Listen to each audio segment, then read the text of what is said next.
Hey everybody, it's Wednesday night, and you know what that means. It's time for another action-packed episode of the Wicked Wally webcast. I'm Wicked Wally. I am the host and producer of what is soon to be the best hard rock, heavy metal show on the planet. And we've got a killer episode for you tonight. Thanks everyone who's joining in right now. We have a few viewers in the chat. Let's see if we can get a few more. We are live right now on Twitch. And yeah, this is episode number 7 of the Wicked Wally webcast. And we are going to be joined tonight by Sadistic Embodiment. 3 members of the band Sadistic Embodiment. And we have Jason Cullen, the rhythm guitarist and vocalist, Wally Fischer, lead guitarist and vocalist, and actually a last-minute addition, so you might not see it in the description, but we have Curtis Vaville, the bass player, and they all do vocal duty. They take turns growling. It's a pretty cool fucking group. They are all part of a death metal supergroup called Sadistic Embodiment. That's right, I already said that. Their 2020 full-length release, Bloodspell, epitomizes what makes death metal great. And we're also going to feature new music later in the show from Ottawa's Sinful Ways. So that's going to be a really cool thing that we're going to feature at the end of the show. And from the chat, we have Satan's Butter Tarts. Hi, Satan's Butter Tarts. He says he's doing great. How about yourself? I'm doing great tonight. And actually, joining me here in studio, Jason. Jason, how are you doing tonight? I'm doing good, Wally. Good to be here.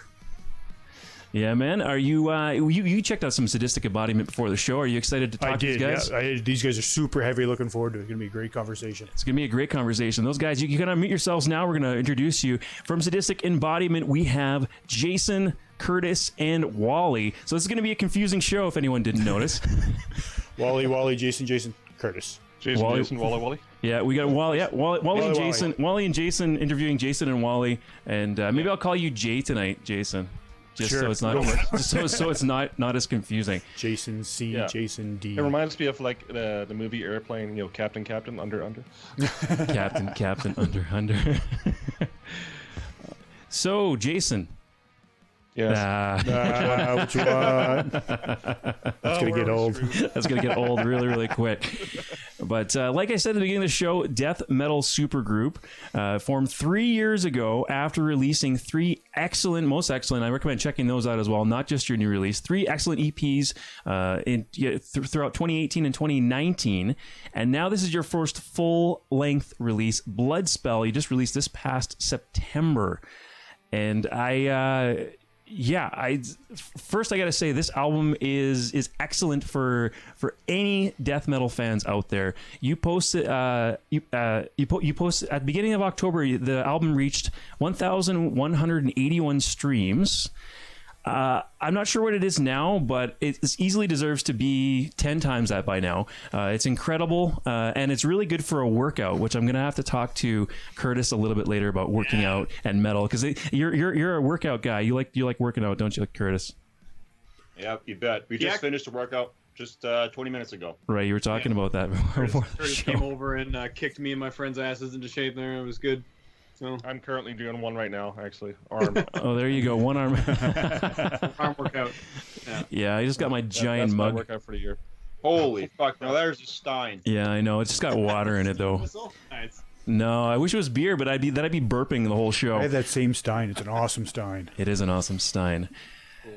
Right, but so as I mentioned, this is a super group, and that's what you guys call yourselves, and it makes total sense. Curtis, you played with Sonorous. Am I saying it right? Sonorous. Sonorous. Thank you. Sonorous Odium for a number of years, along with Wally. You guys played in Sonorous Odium, and now you're in this project. Brian Newberry, who's not with us here, but I've interviewed Brian before, actually, as part of Into Eternity. I had a chance to talk to him at Loud as Hell.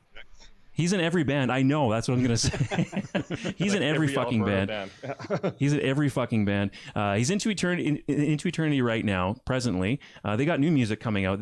Tim Roth just announced today, actually, on social media that they've got new Into Eternity. There's a demo. So if you go on their social media, you'll be able to hear a demo of what they got cooking. He was in Death Toll Rising from 2008 to 2013. currently an untimely demise from 2019 to present. So he took a little break in the middle, but they started in 2016. He's in Roth, and he was in Roth, and I don't know if he's still in Roth. It's like, I don't know if that band's still going or not. And also in Sadistic Embodiment. So he's at least 3 bands at once.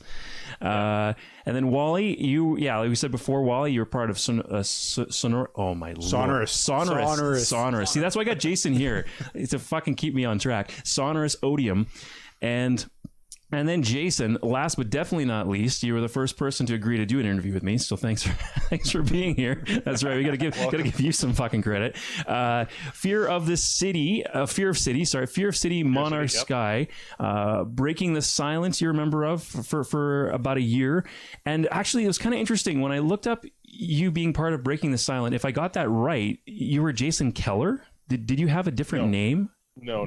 That was the guy after me. Oh. He was one of my replacements. I actually started Breaking the Silent many moons ago. So just another Jason.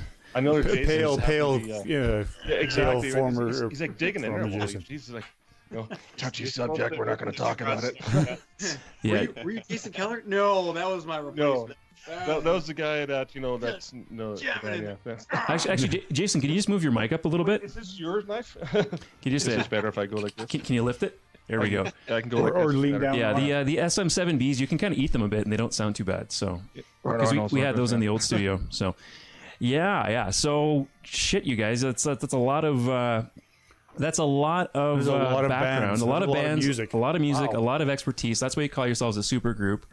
And prior to releasing Bloodspell, you actually were a 5-piece band. That's an interesting little tidbit about you guys. You were a 5-piece band down to a 4-piece. Do you want to tell us a little bit about that? Because Curtis, Wally, and yourself, Jason, all of you are credited as vocalists. So what happened? You had a lead vocalist, and now you guys are doing vocal duties. What happened there with the band?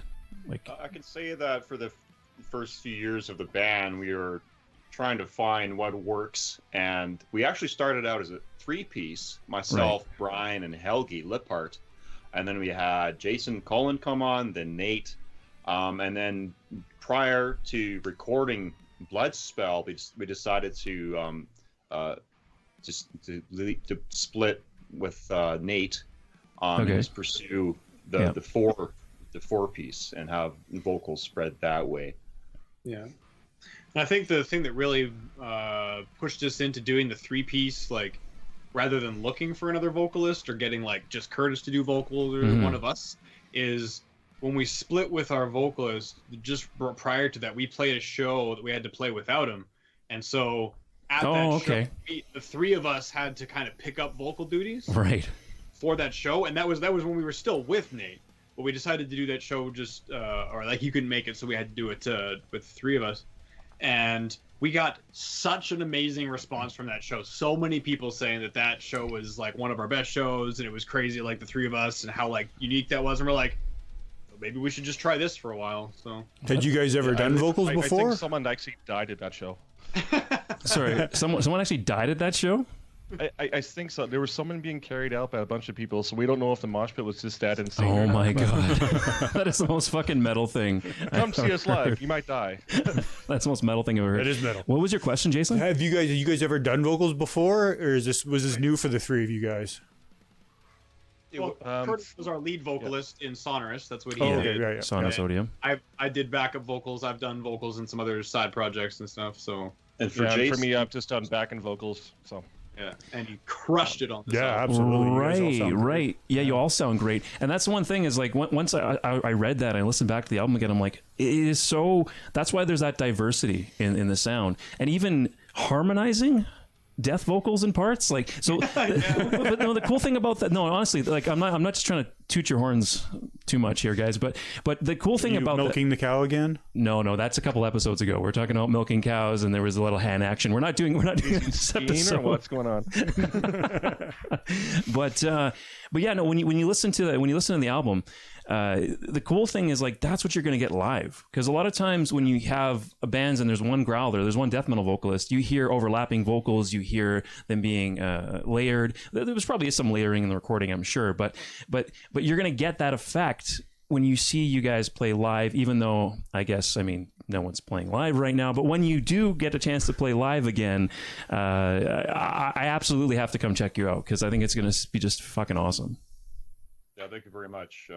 We it's called the Vocal Triforce for a reason. Yeah, Triforce. Well, when you're performing live, you want the audience to constantly actively look at what's going on.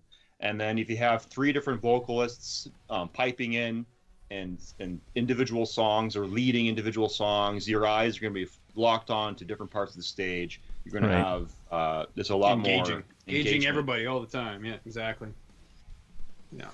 Yeah, definitely. It's definitely more exciting when you have 3 guys growling at you than instead of just one. Listen, my inspiration for that was actually in the early days when I was learning how to do death metal vocals, and that was Nile. Most of their albums, in particular their early albums, you'll actually see that there's a tri-vocal force, and they'll have all 3 vocalists piping in line after line, machine gunning, rapping death metal vocals about Egyptian text and their brutal technical death metal.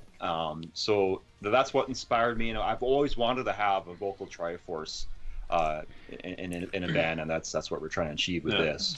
So why does Brian get a pass then? Why doesn't he have to do vocal duties? It seems like he's not carrying his weight here. Yeah, he doesn't carry his weight at all. Brian's already showing off enough. No, we actually tried to get him to do some vocals, but he's shy. It's not his thing. Yeah, it's funny. He's not super talkative. Like we did the interview into Eternity, he didn't say a lot, but at the same time, maybe in that band, he just feels like maybe no one wants to talk to him. But he's an incredible drummer. He is insane to watch play. Well, you get drummers like that. They just want to be behind their kit. They got their sticks and they got their fort and. Don't come near them. Don't talk to them. Brian is like the epitome. Like that is what he does. I've seen pictures of Brian hiking in the wilderness, sitting next to a waterfall, drumming on his practice pads. Like the guy is that is what he does all the time. No matter what he's doing, he will always be drumming somehow, some way. Right. We've played on the show before, but I think Phantom Tormentor. I mean, a lot of tracks on the album are, but Phantom Tormentor really is a good example of. The split up on vocal duties because you guys take turns. You take turns doing the verses, right, of the song, right? No, not on that one. That one no? was all me. Oh, really? Way to screw that up. Oops. That's a Oops. That would be a testament to my vocal range, maybe. But yeah, maybe. Yeah, that's what he was going for. That was the track with Jason Killer on it. We do have some backing vocals, but the only song that actually has 2 double duty vocals is Global Enema with Chris and Jason. Oh, so you just all take turns. Yeah, and some mainly, of the and songs, there definitely are parts, the choruses and stuff, with all 3 of us screaming. Right. But if you look in the lyric book, so in the pamphlet for the album, you look at who wrote that song lyrically. That's going to be the lead singer. Gotcha. Yeah, and then that makes you sense. expect most of the vocals are going to be from that person, except in the song "Global Enema," which is basically half and half for me and Jason. And that's mostly because we were exploring how to do vocals and stuff on this album. So like, we each kind of took our songs and like I did 2 songs, Jason did the one, and then the one with Curtis, and then Curtis did the rest of them. But definitely going forward, I think on our next album we've talked about doing more of that, like splitting up the vocals on individual songs and getting more of us in each great song. idea. Yeah, because we definitely do the backup vocals. Like in a lot of the choruses, like you'll hear all those like gang vocals, right? Like in Phantom Tormentor, like the the chorus of Phantom Tormentor, like where it says that line, Phantom Tormentor, that's all of us, right? Right. All of the, and that happens throughout all the songs. I think we all have all little bits here and there, but through all the verses is one person usually, except with the exception of Global Enema. But yeah, definitely going forward, we want to mix it up more like that and get more of that variety, because it worked out so well on this album. In addition, when we were recording this, at least in this portion, remember, we all live in different places. Right. I was going to talk about that. Jason and I live in Edmonton, but I do work out of town quite frequently, so I'm gone for a lot of the time. And Brian, he's bouncing around between Calgary and in Saskatchewan. Mm-hmm. So it's difficult. Wally's based out of Airdrie primarily. Oh, wow! So you're close to here then. Everybody in the studio, and Jason recorded everything, so it was within our own studio space, which is really convenient. Yeah. But it's also difficult to logistically plan complex vocal patterns. Right. What Wally's trying to get at is like having 2 lines and then 2 lines and then 2 lines with 3 different vocalists.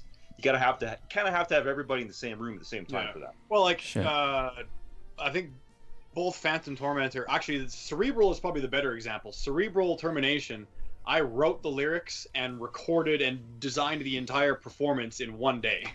Wow!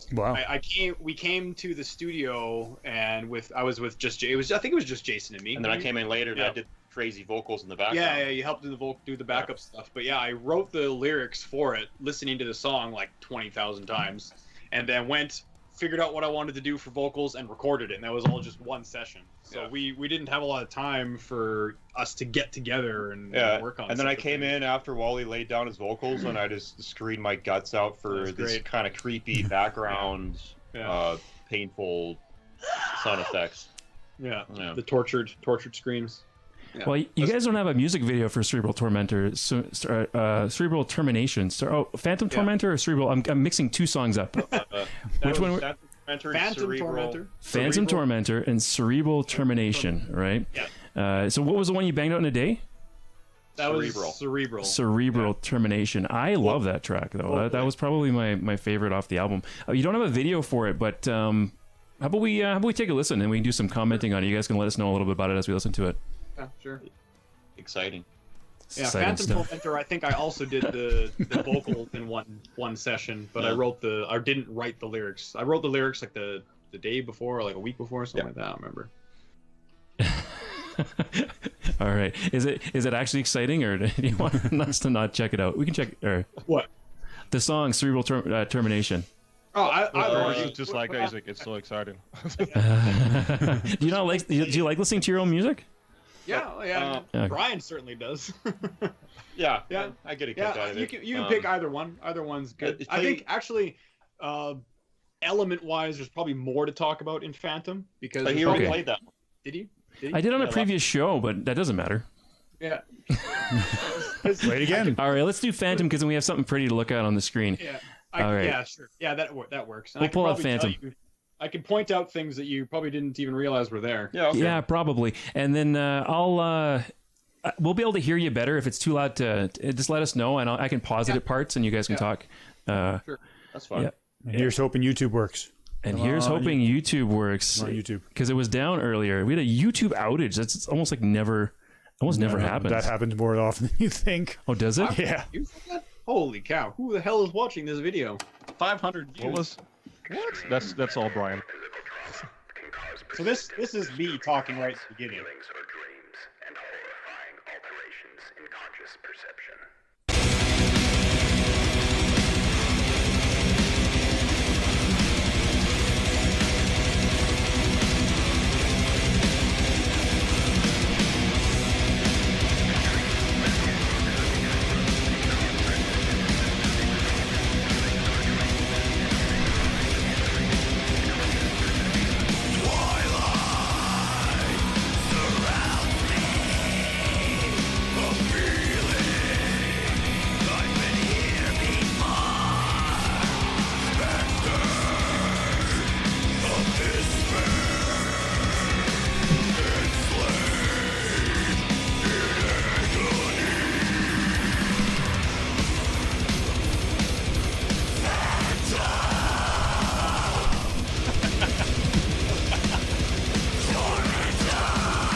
Yeah, right there we can hear the layering, hey guys? Of vocals, all you all at the same time.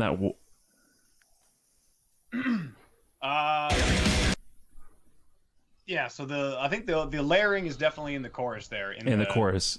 I'm in that one too. Yeah, just yeah. Jason too. I think Jason's in there too. All three. Yeah, I'm like the lowest one, I think, which is weird because I'm not a low vocalist at all. So yeah. So one thing I want to point out that you probably didn't notice is in the verse, because this whole song is about PTSD and nightmares and emotional trauma and stuff.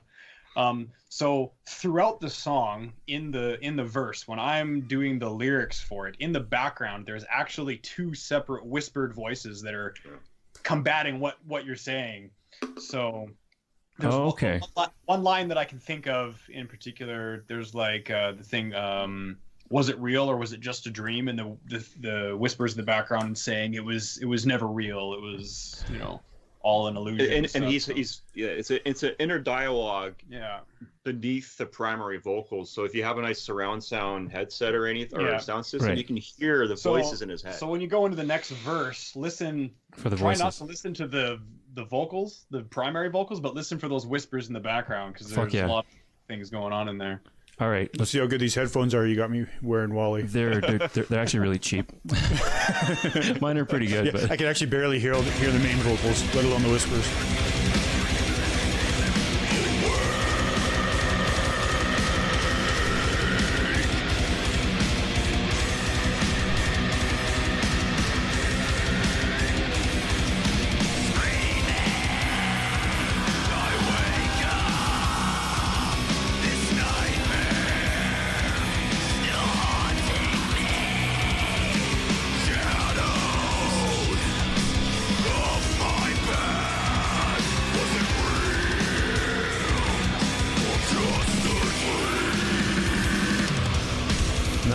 Yeah, you can hear them. Can't make them out with these headphones. No. Yeah. It's very creepy. It's very creepy. So the headphones. I'm like, what the fuck are you doing? So what were you guys saying? What were you guys saying?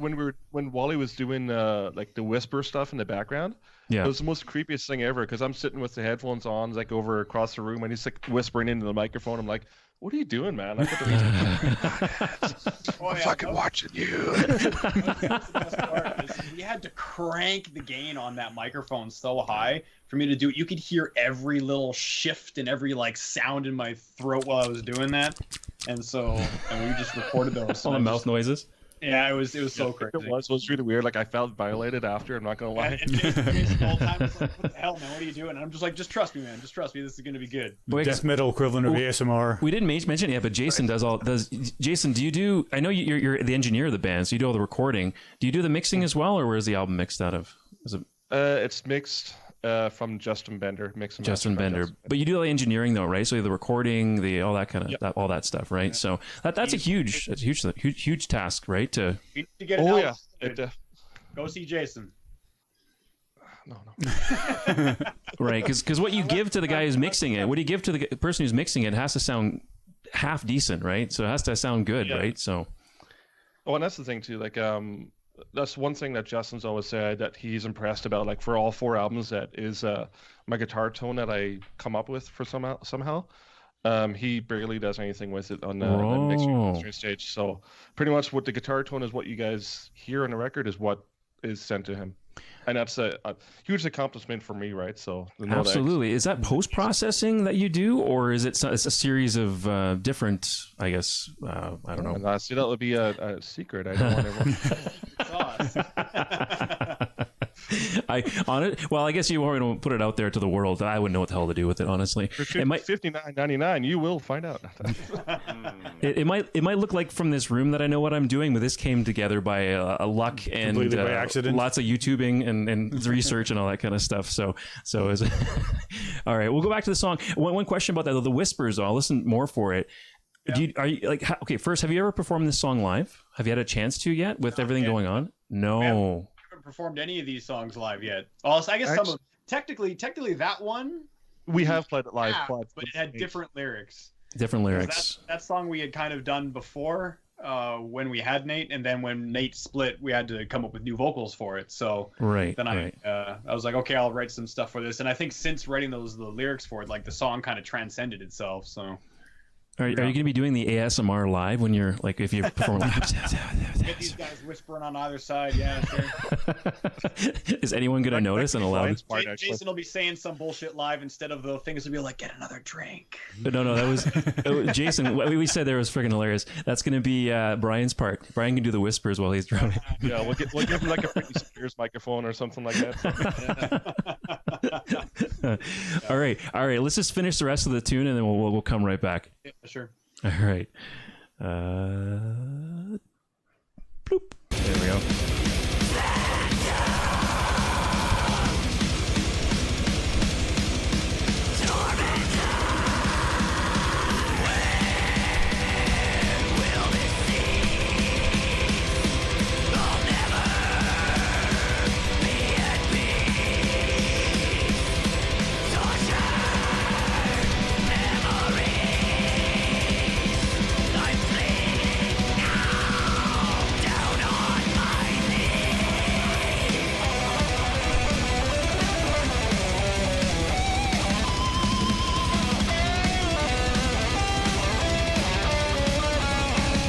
Listening to Sadistic Embodiment, Phantom Tormentor, from the album Bloodspell, on CDN Records.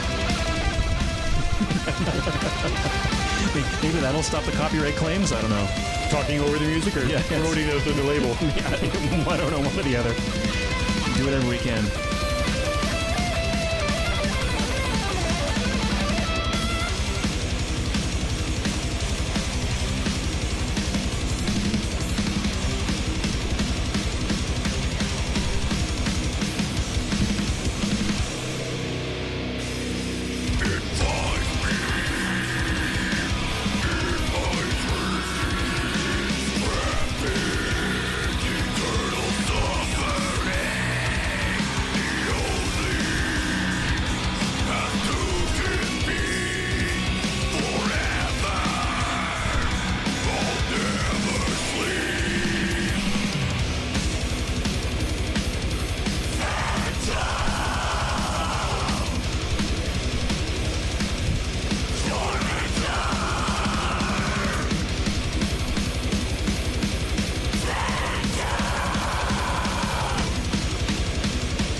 Oh yeah. There you go. Nice. That's awesome. All right, let's pull these guys back up on the screen. All right, so yeah, Phantom Tormentor about PTSD. That actually makes I didn't realize that listening to the song. Sometimes you hear death growls, and even you read the lyrics, it's like, okay, this is kind of cool. What does it really mean? But that makes sense. It's a Phantom Tormentor. It doesn't exist anymore. Whatever caused you to have that PTSD, whatever caused you to have this condition, is gone now. But it's with you forever. And I that personal experiences in my past too that probably still live with me today and have affected the way I'm living. I'm just wondering though, like, is this was this based on any personal experiences for you guys? 100%. Yeah. Yeah. I wrote those lyrics on a particular night where I couldn't sleep because of that, and so I got up and I was like, man, I got to write about this. So yeah, exactly. Forever, I'll never sleep. So even in your even in your dreams, you're haunted by this anxiety and stress based on this stuff that happened to you when you're a long time ago. That's intense. That's pretty intense. In the chat here, we have that song was excellent from Satan's Butter Tarts. That song was excellent. I could hear the whispers through my PC speakers. I'll definitely be giving this track another listen on my headphones though. Okay, cool. Nice. Yeah, definitely check it out. Awesome. Thanks, man. I love those songs where like the more you listen to them, you can find more tidbits and stuff in them. Sure. So I really wanted to layer them in there. There's always stuff lurking in there. Most of our music is very simple, especially that song.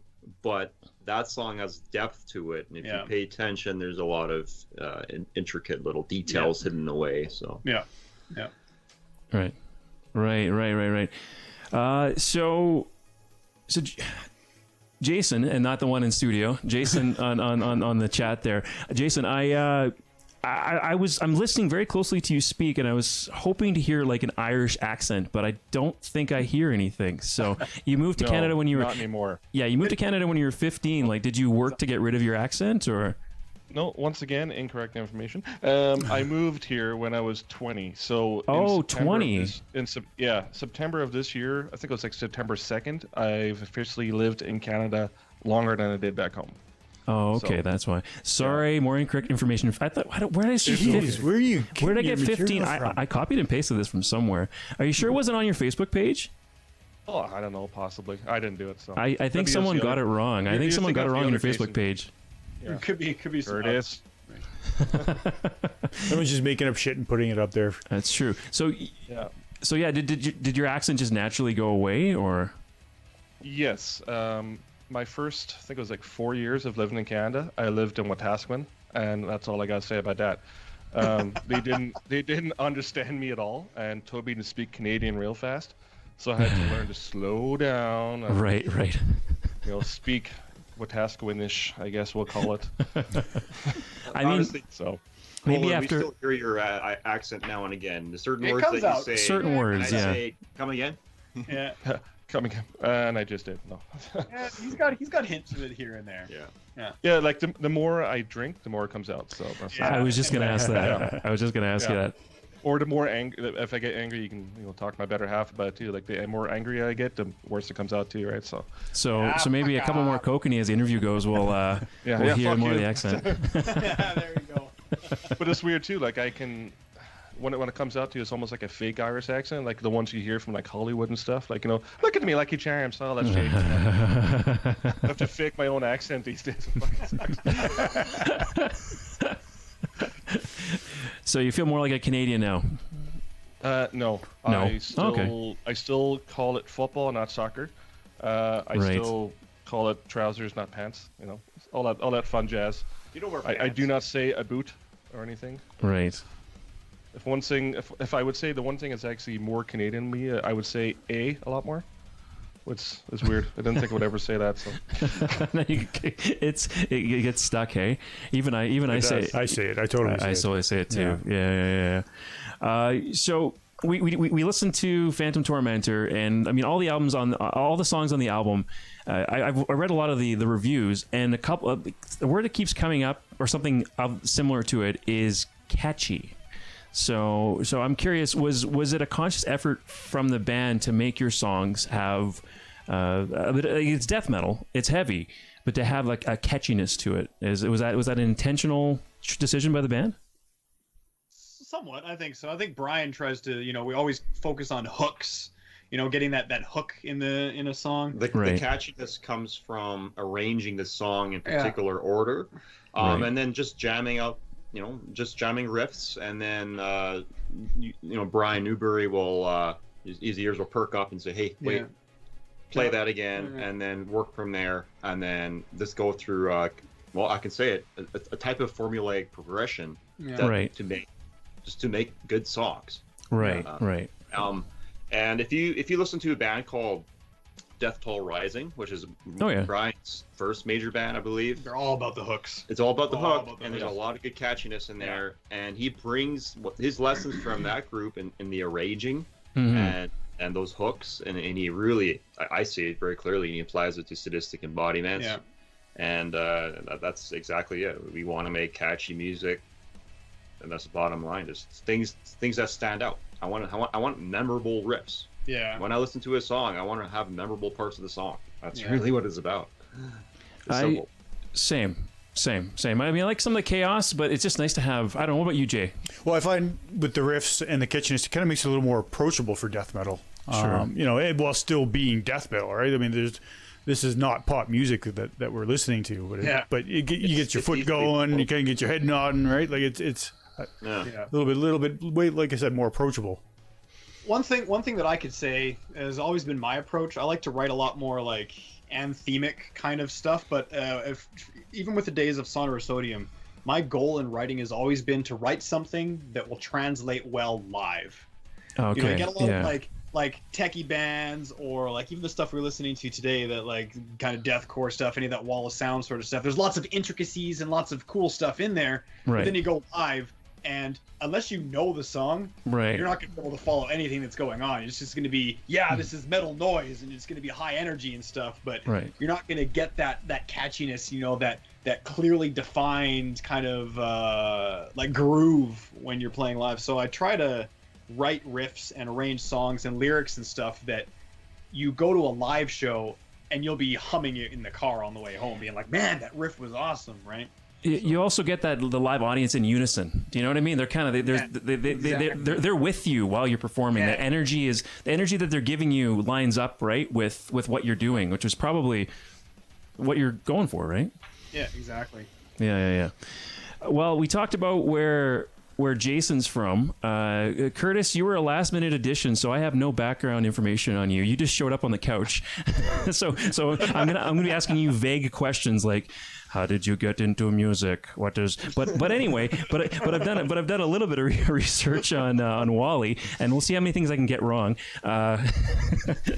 Okay, Wally, we were talking before the show, Wally, and you said you're Edmonton born and raised. Is that the same with you, Curtis? Edmonton born and raised?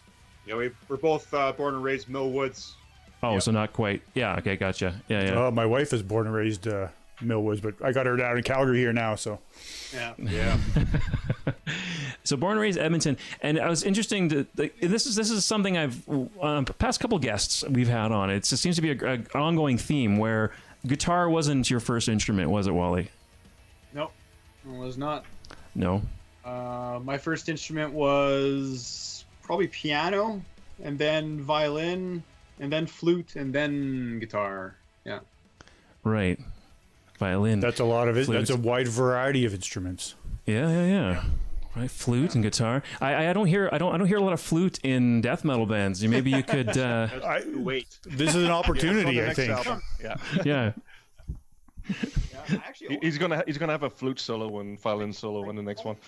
That'd be great. I hear violin though. Violin you actually do hear in death metal bands. That's not surprising. Right now, saxophone is pretty popular in avant-garde black metal and some death metal. So we're gonna start the next trend with the flautist. Yeah, I don't play violin anymore. I only played it for about a year. That was back. I learned. I was in violin when I wasn't really into music so much. But I did take many years of piano, and then I took 6 years of flute, actually, because I took it throughout junior high and high school. I don't really play it much anymore. Guitar is the only real thing, but I do play piano still pretty regularly. So, yeah. We were also talking about your hiatus from music from 4 year, from 2013, when you left Sonorous Odium. Did I get it right this time? I think you got it right. That's close enough. Close enough. So for your hiatus, anybody else has ever said it. So for your hiatus from music, and then you joined Sadistic Embodiment. So you went back to school for engineering. That was probably a good decision, right? What I'm curious about though, what I'm trying to get at is. Did you miss music? Like you probably were still practicing and playing by yourself, but like, were you still in? A little bit. Oh yeah, I missed it big time. Like, I mean, even now I miss it just as much now that we're not right. You can't go play. Yeah, no kidding. Every time, like Curtis would drag me out to shows and stuff while I was in university, so we go out to shows. And every time we go to a live show, I'm just like, man, I miss being on the stage. I miss like playing and performing and stuff. That's something that I think I got from like high school band is like. I've always been a live performance thing. Like in high school band, you're not recording albums, right? You're playing for performance. Sure. So I come from a performance background, and so I always missed being on stage and being live. And then we tried to carry Sonorous Odium throughout my university. I think we finally called it quits in my second year, and that made me really sad. And then I wasn't doing anything musically for a while, and then. I actually wasn't playing like almost at all when the guys approached me for Sadistic, and then I went from not playing at all to playing like every day to learn all the songs and like write some new stuff and jam and whatnot for playing those shows. So, well, you mentioned missing playing right now. This is a question I was going to ask a bit later, but I might as well ask it right now because it makes sense. What did the pandemic fuck up for you guys? Because obviously you just released your first full length album. What did this screw up for you guys? you can talk about personally, or just even just with the band. Like, what did this mess up for you guys this year?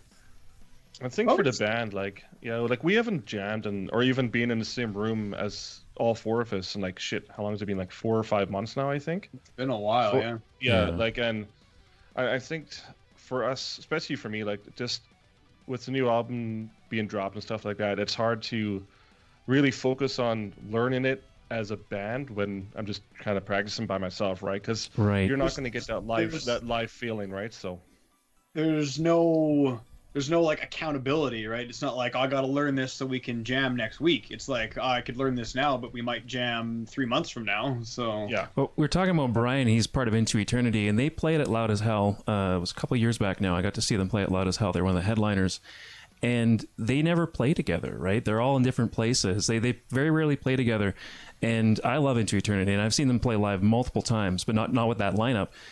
They were a little rusty. Do you know what I mean? Because they don't play together all the time, and they're an incredible band. They're all extremely talented musicians, but something to be said about being in the same room and playing together as a band, right? There's a cohesive energy. Not to name drop, but this was something that I actually talked about with Joe Satriani when I met him one time. No, here we go. Saying not to name drop, just Joe Satriani. Well, even Joe, we call him Joe these days. Even like my brother-in-law and my like a lot of people know who that is. Who? Joe. Something that stuck with me for a long time was it was at one of the shows, and I had like just a VIP pass, and we were kind of like talking, and we're asking about like all the proliferation of YouTube guitarists, right? How many YouTube guitarists out there are, and it's like you can practice every day and be like an amazing, phenomenal guitarist, but that is no substitute for being in the same room as musicians and trying to like play off of them and hear what they're doing and play your stuff at the same time. You can be pitch perfect and like note perfect in practice, but when you're standing up in a room with other people that are fallible and trying to react to that, now you're not practicing like internally with your own stuff. You're marching to the beat of somebody else's drum. So it's literally take that one step further. Then playing on stage with a band. Oh yeah, is even way different from playing in your bedroom. Yeah. To play on stage, you got to be experienced at dealing with technical difficulties. That's this podcast. That's this show, man. That's the webcast. It's fucking technical difficulties. We almost didn't go live. We almost didn't go live tonight. Twitch wouldn't let me go live, and I googled it, and we were a couple minutes late. So then I shut off a little thing that said encoding. You got lucky. Enhanced you just started encoding. I started flipping shit, and then it worked. Yeah. And then Skype wasn't working. If for some reason it reopened a new thing, and I couldn't. I don't know. I had to fix like. Don't you love technology? Fucking I had like 3 tech support issues to go through. Man, I told you. Yeah, 2020 is not over yet. But then that's also like first world problems too. It's like, oh, my webcast isn't. I'm in trouble with my webcast. Oh, poor me. Wally. Poor Wally. Fuck it. I'm lucky to be able to do this shit. So yeah. Okay. Awesome. You know what? Let's just listen to some more tunes. You guys just let's see. I think I have the video up and running. But Jason, there is a brand new vocal playthrough, I guess you'd call it, for Gallows Hill, right? Yeah, it was just released like a couple of hours ago, I think. I don't think the guys even knew about this or seen it yet. Jason's like, you don't have to play this. You don't have. No, I kind of do. I just watched it before it came out. This just came out, just debuted. We should get it some more eyes. I mean, you missed your chance for another world premiere. I did miss my chance. Well, it's not a world premiere because the song's been heard before, but it's a vocal, and so how about it's a world premiere of my vocals live. For this song, right. There you go. That's true. There you go. That was honestly my first time singing it from start to finish. So, nice. Right, start to finish, no breaks, right? Because when you're recording, you probably take out the best parts. Practice once or twice. Okay, we'll pull it up. Maybe unbeknownst to us, you might have slipped in a few words in there, but yeah. You mentioned earlier that whoever wrote the lyrics for the song and put the meaning in, like the vocal meaning into it.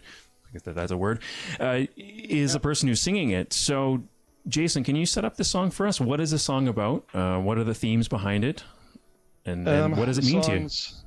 It's, as from being from Ireland, as we mentioned earlier, it's pretty much about the hangings back in like the many older years of Ireland. Pretty much the older years. So there comes out there. The olden times. The olden times where anybody, like any crime you committed, if you were found guilty, you would get hung. Doesn't matter if you're a female, male, kid or not, like you would be brought up to the gallows hill. Done. Wow, yeah, gallows. That's pretty metal. All right. As long as you're doing the hanging, being hung, not so much. That's still pretty. It's a pretty metal way to go, though, isn't it? If you had to pick different ways to go, like bursting into flames, exploding. It's kind of the theme of the whole album is sort of like torture, both mental and physical. Yeah. I'm just going to say one last thing before you start playing it there. Sure, absolutely. Everyone said to me, it's like, hey, how come you not doing the live stream at the start? I'm like, that's not me, that's Curtis. So you hear like a scream and a blah at the start. That's all Curtis. Right. So that's why I didn't do that part. All right, Curtis. He came over to my house after. He's like, hey, we need to do something for this. I'm like, here's your mic. He's like, okay. Blah, and that's what it was. He burped into it. It was great. CLEH. Yeah. All right. Let's hear the belching at the beginning. Let's do this. This is Gallows Hill, the live vocal playthrough. This is cool. Nice. This is cool. Yeah, this is fucking cool.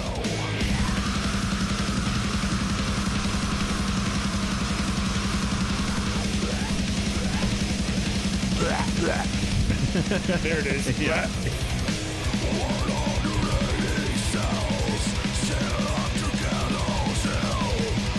He's so much scarier now, isn't he?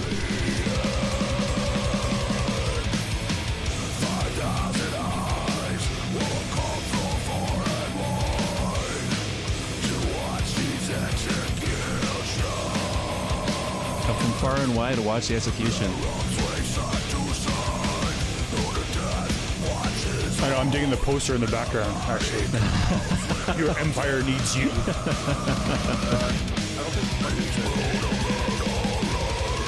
Hold on. What was that, Jason? Maybe that's fine. I didn't say anything. Oh, I thought you did.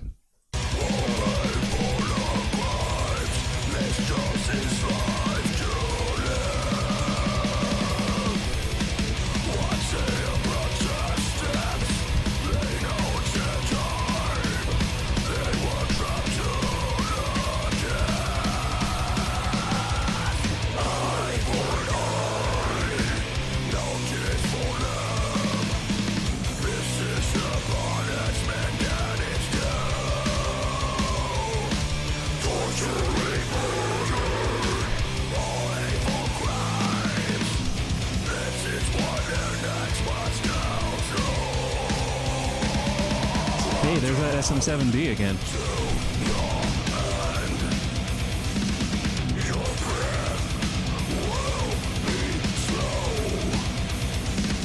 Death will be slow.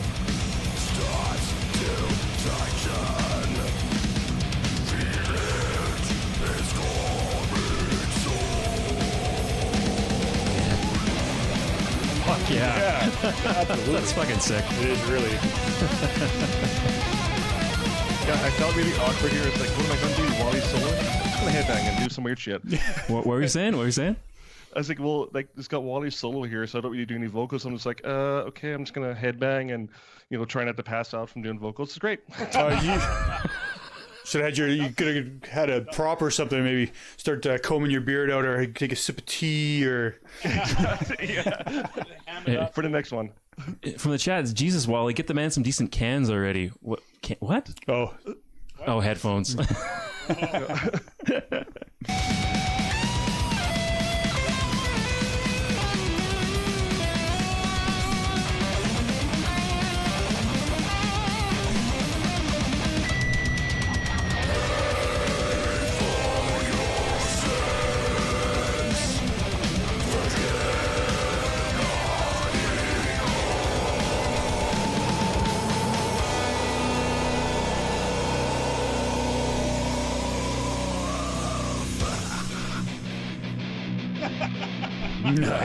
Nice.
Wow.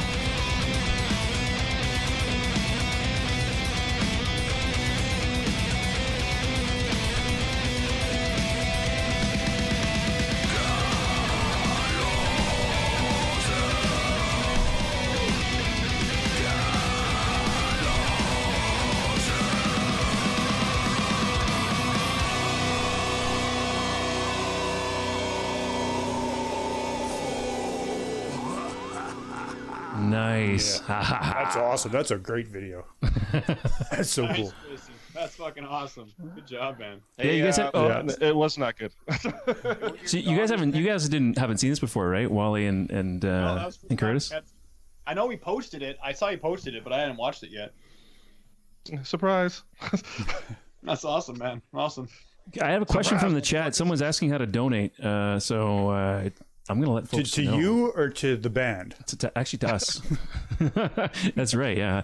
Okay. So if you want to learn if you want to donate to the Wicked Wally webcast, there's a couple ways to do it. Buying bits, that you'll have to kind of figure out on Twitch. You can donate bits, but if you want to donate through the Twitch page, you can go to twitch.tv Wicked Wally webcast, and then there's links under the what is this? On the main page. When you go to the main page, there's links below, and there's a donate button.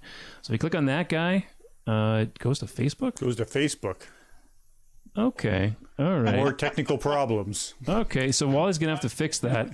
All right, so you can't actually donate. You can't actually donate. No, he doesn't want your money. Apparently he does not want it. That isn't supposed to do that. Okay. Sadistic All right. Embodiment. We'll definitely take your money at Bandcamp. Sadistic Embodiment. There you go. Yeah. Preferably on the first Friday of the month. All right. I will make sure Exactly. I fix that, and I actually should let folks know how to do that since people are actually asking. That's surprising. That's awesome. Thanks so much for that. Wanting to know how to donate. I'll fix that donate link, and then you can donate to the channel.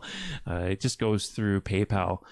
And then you can donate bits to any stream as well, just through the Twitch app, I guess.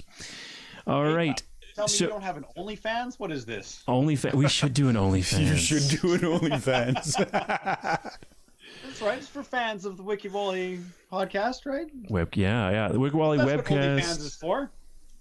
I seen a meme the other day where it's like girls from OnlyFans are like porn stars from Wish.com. And it made me laugh so hard. So, all right. So we talked a little bit about Wally's past. We talked a little bit about Jason's past. Curtis, you actually wasn't it classical music and jazz that actually led you down the path that you're down now with heavy metal music? Is that true? Yeah, it all started with my little radio alarm clock in 1997. And I'd be listening to classical music, and I really dug it. I went into had piano lessons right after that, and then I got into grade 7, and that was when band started, and I played euphonium, and then I went into You played euphonium? Yeah, baritone I euphonium. didn't know that. I went into electric bass, and then I went into upright string bass in high school. That's where I met this. And then I met Wally Yeah. in high school, and then I went to jazz as well. So I had a jazz ensemble, big band jazz on the upright and the electric bass guitar, and just a little bit of percussion here and there. I wasn't very good at piano. It's really hard to play piano. So I gave it a try for like 6 years, and I can't remember anything worth a goddamn. So what's the point if you can't show off playing piano and impress somebody because I can't remember anything? And what's the point? $20 each lesson. Like, If you're not getting any chicks with the instrument, why are you playing it? so I thought 6 years is a fair amount of time to try. Wait. We're talking about chicks. We were saying before the stream Curtis was giving Wally a hard time for not having a girlfriend. Both of us. Both of you. We were Oh. jealous. We were jealous of you having Okay. fiance, who's like a partner. Yeah. Right. We were supposed to get married too in June, but with all the crap that went on, we're like, it's just got too stressful. We're just like, fuck it, we'll get married later. This fall. Yeah, Brian was supposed to get married this fall too, and he had to postpone. Oh, same I thing. think literally, I think it was like 11 days ago on the 31st. They were going to go for it. Yeah. So, Wow. Okay. Well, that sucks. Yeah, that does suck. But I mean, at least you still got that person, and you can always do it later. And it's not the end of the world, right? Yeah. Well, if you guys survive being engaged through a pandemic, I mean that's pretty good. You know what? I think that's a true test of your relationship. You're half joking, but you're absolutely right. I actually heard of a number of people splitting up because of that. Well, if you want to get married, I mean, I can marry you like after the show before I leave. I mean, I'm an ordained priest, so really? We can just do it up right now. Sweet. All right, let's get her done. Get her done. Now my Canadian's coming through, hey? All right, so I wanted to pull up a few things from your social media. Some cool things I wanted you to comment on. Oh, here we go. Yeah, I know. I like doing this every episode. Let's see if it's correct or not. Probably not. So far, based on what we've seen so far tonight, it's probably wrong. Yeah. It's from your social media, so if it's wrong, at least it's not my fault this time. Okay, so speaking of getting fucked up based on the things fucking. Based on what? Based on things fucking. Are you sure you got this from Facebook? That's right. Things getting fucked up. This is a cool. I was looking through your photos. I'm like, this is a cool one. I recognize the face. Ryan Van Puteroyen. We're gonna pull him up here. You got Ryan Van Puteroyen, and Monolith had their album release this year too, as well. Is that this year? That seems like it was last so year. long. It was last year. Because we went to that show. It was here. last year. Well, that was the album wasn't out yet though when we went to their show. No, that's right. You're right. It wasn't. Right. Yeah. They only had 2 live performances. One was in Edmonton. There was an Edmonton performance, and there was a Calgary performance, and that was it. So I had a chance to interview Ryan as well as John Howard as well, and super nice guys. So I saw this photo. I saw John's friendly face. Such a nice dude. Do you guys know him as well? No, that's just Brian. That's all Brian. That's just Brian. Okay, fair enough. All right, so you can't say much about that. Okay. Brian has all the cool friends. Okay, here's another one. Here's a softball for you. Can you plug your merch? This looks like a pretty cool merch setup you guys got here. You can seek inner masochist, man. Do your thing. So that's Danica, Brian's fiance. Oh, and nice. She helps us out at the merch booth by being awesome, as you can see. Yeah. And on the top left is our tank top. So I had, I think, 25 tank tops made, like the bro tank tops with the low cut neck. Right. On the front it says the band, and on the back it says "Seek Inner Masochist." And in the O of the masochist is a kettlebell, because that's my favorite piece of equipment when I'm working out. Yeah, no shit. Okay, I gotta skip to this now. All right, just the bloody hands? I was saving this for later, but oh my god! Speaking of kettlebells, okay, hold on. I'm gonna pull this out, and I gotta pull this up because this is funny. This is not funny, but like I've never seen this before on a band's page before. I love working out to heavy metal. I mean, it's great. You get a great pump. You get a lot of energy. You don't even need pre-workout, right? You just. People that don't even listen to metal when they're working out. That's like true. At the university, and when you walked past the powerlifter room, they were always blasting like some crazy like death metal or something going on. Yeah, a lot of Gojira and Lamb of God. No matter who was in there, always death metal. So if we look at the videos up on your Facebook page, keep opening up. There you are. Yeah, there's you chatting in your vehicle. But okay, so you're flipping tires. Curtis here. There he is. Yeah, he's flipping tires. Metal.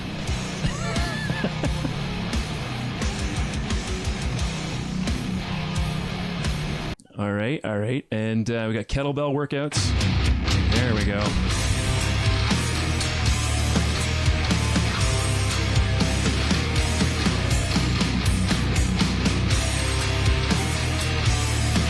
All right, yeah, and we've got more kettlebell. Oh yeah, here we go. There's a bunch of these.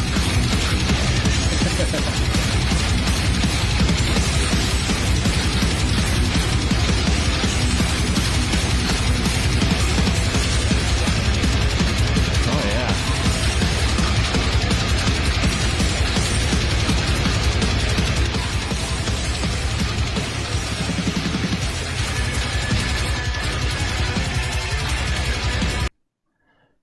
So there's more like this. There's more like this. I'm not going to go through all of them. That's the but SE workout. Go through all of them. I don't mind. You like watching yourself work out?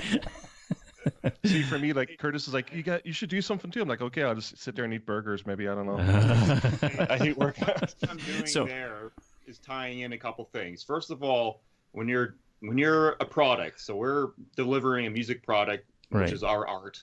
And in order to do that, you have to have content coming out all the time. And it can't always just be playthroughs and musical stuff or interviews. Diversity. You have to have a diversity in content. Sure. So me and Brian and I, we both exercise a lot. He's more of a bodybuilding, powerlifting regime, and then I'm more whatever that is you saw. So, well, if I'm listening to metal music, functional fitness, yeah. Why not just show that shit? Play our music in the background. Look, that's good workout music. It is. And then I have our merch. We have sweatbands.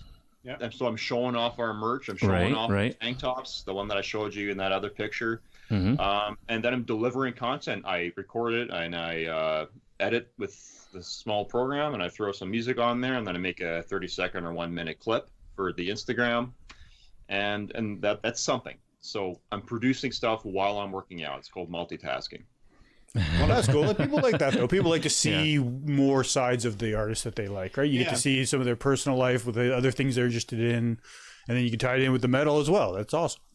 Well, I just I found it so interesting because I've never seen that before, and I actually when I first checked out your album, I listened to it while I was working out. Yeah, I did too. Actually, You did too? Yeah, that's right. So it's a pretty appropriate, man, right there. Yeah, exactly. So I had a crazy workout too. It was. I had some PRs, I think, on that workout, thanks to some sadistic embodiment. Yeah. So there you go. That's your. I'll say it right now. Sadistic embodiment. You will hit PRs. Better than PDs. Sadistic embodiment. There you go. Yeah. Hashtag seek inner masochist. Yeah. Oh. So you hate yourself. One more rep. Come on. It kind of helps, it's like I'm going back to my burger thing. I just eat till I hate myself. But see, these guys are working out. They're trying to look good, get in good shape. But you're the guy with they said a wife or a partner. Me? Yeah. Sorry. Yeah, wife. Yeah, Jason. That's yeah. okay. Yeah. There you go. So So there you go. Maybe the secret is burgers. Maybe all of us trying to. Well, I'm with somebody, but. Yeah, it's that definitely burgers. There's definitely nothing else. All right, and beer. Don't forget the beer. That's right. That's right. Going back to your social media. So hopefully this is this is a good one. Going back to your social media. This is something that really stood out to me as well. I'm like, hey, I recognize that face. I know who that is. Lynx. So that's Lynx Rose. Let's blow this up here. That's Lynx Rose. Your chat keeps coming up, Jason. Lynx Rose. So she filled in for you, and she's the bass player for Siren, for Calgary Siren, and Siren is going to be on the show in a couple weeks. So I thought that's pretty cool. How was it playing with Lynx? What was your experiences with playing with her, and did she do a pretty good job filling in? It's super awesome to have someone fill in for me. The whole reason why she's playing with us is because, like I mentioned earlier, potentially is I'm constantly working out of town. Oh, especially okay. in the summertime, I'm gone all the time. It's very difficult, and it sucks, but I'll leave the band hanging sometimes. Career over the band. That's what's paying the bills. You have to, yeah.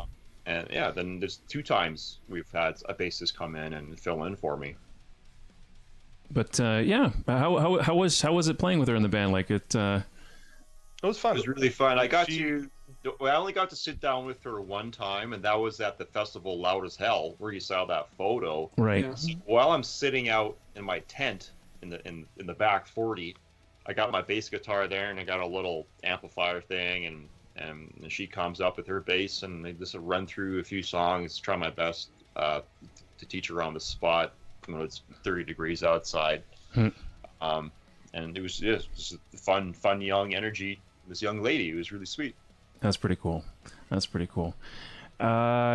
So I also have a queued up here, Catherine's Braid. Did we want to check out that song as well? Absolutely. There's a great story behind it, and the whole album kind of revolves around that. Oh, okay. That's what the cover art's related to. Okay. Let's talk about that. I'll find the cover art while you guys are The dude threaded chatting through about the this song. wagon wheel. Up, Curtis. You bet. What's Catherine's braid about? Thank you. Wally's Go for it. Wally's doing Wally's job for him. Yeah, thanks for asking the questions. It is the Wicked Wally webcast. That is the Wicked Wally webcast. You can be Wicked Wally too. We can all be every Wally. Everybody's Wicked Wally. That's right. Wallies are all like cybernetically linked. It's a hive mind. It's a fun fact about Wallies. There's not many of us, but we're all, yeah. Catherine's braid, the name itself is actually two names. So it's the Catherine's wheel mixed in with a braiding on the wheel, which is a verb and a noun. So being braided on the wheel means that is when you're literally broken into pieces. Oh my every God. long bone on your body is you take a big wagon wheel and you break every long bone on the body while you're alive. And you're braided into the spokes of the wheel. Danica made that as well, and that's actually a very intricate wheel. For my research, they're usually between 6 and 9 spokes, so that's a heavy-duty wheel that poor son of a bitch is going through. And, usually, it's the amount of fractures is the amount of spokes on the wheel. 9 spokes, 9 strokes. That's the lyric from the song Catherine's Braid. So Catherine was Saint Catherine. Okay.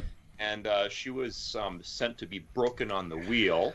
And Wow. the story goes is she said, nah, God intervened. And then she touched the wheel. And then the wheel shattered. Okay. They called it Catherine's Wheel after that for Okay. Saint Catherine.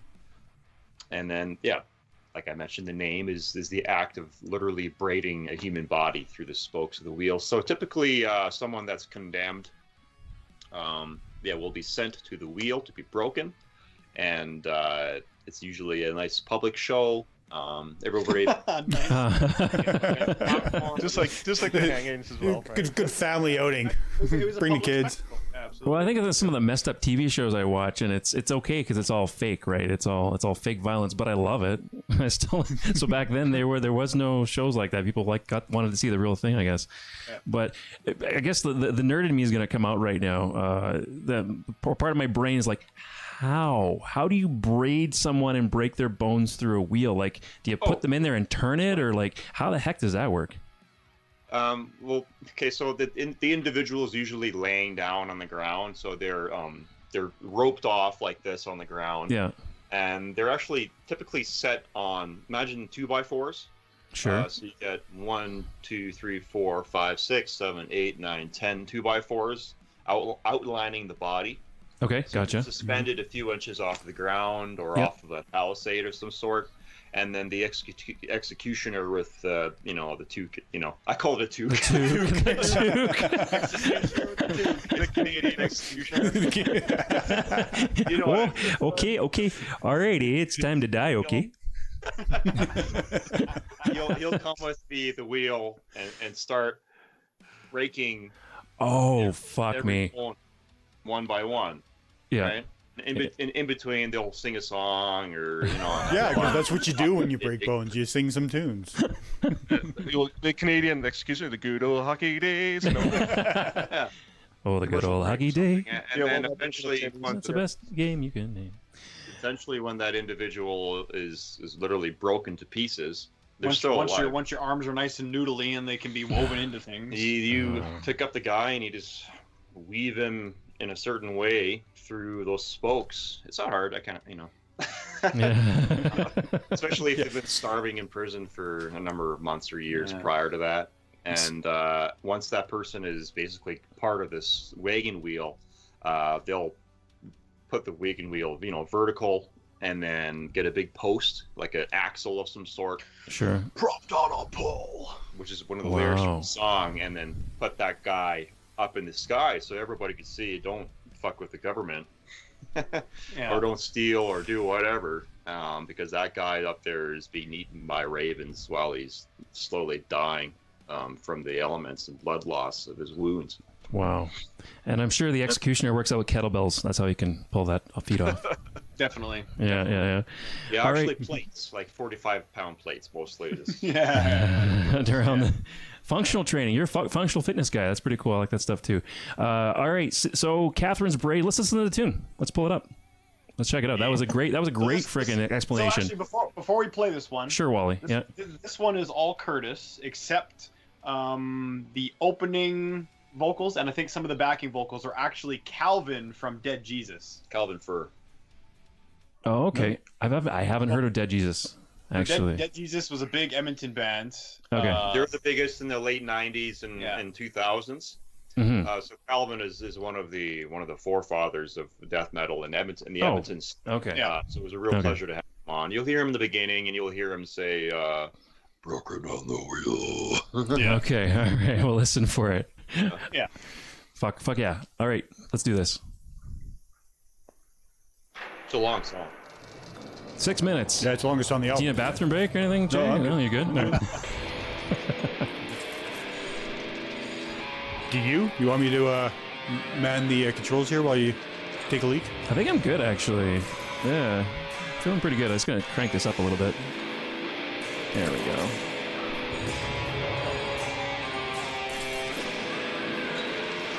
Oh, that torture sound, you can hear it. Cracking the bones. Ugh.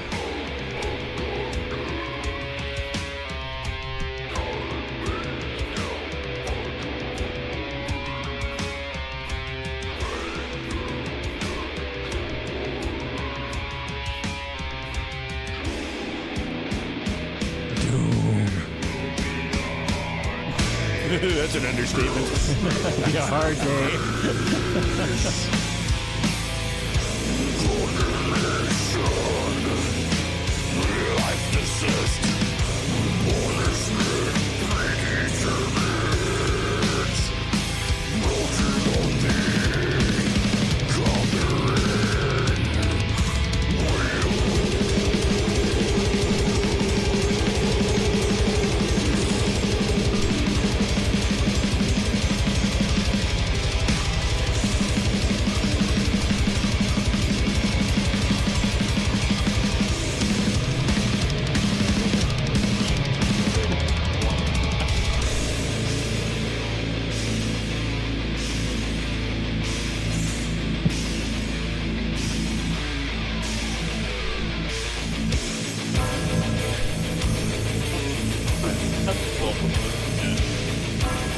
Bells ringing.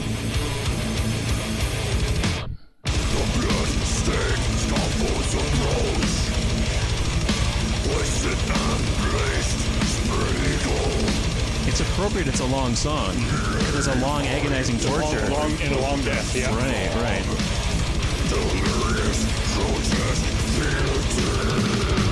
Grotesque theater.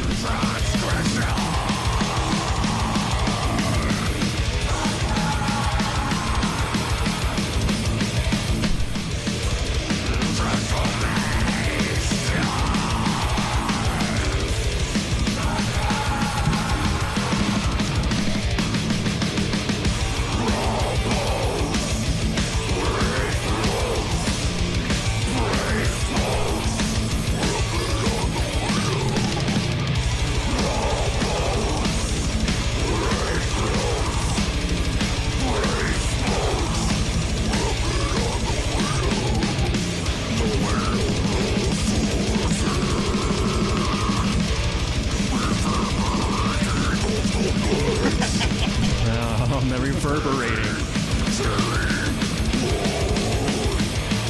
Fuck.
That's the word you focus in on. Yeah. It's some pretty intense BDSM.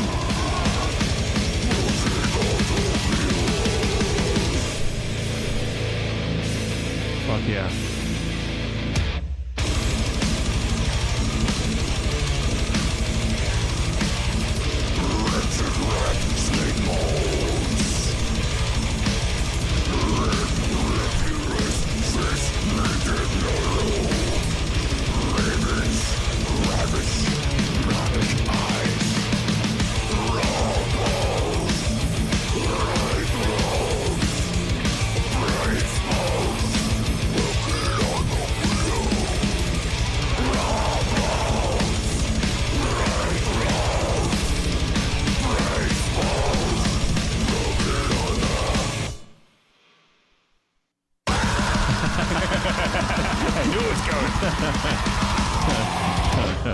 There we go.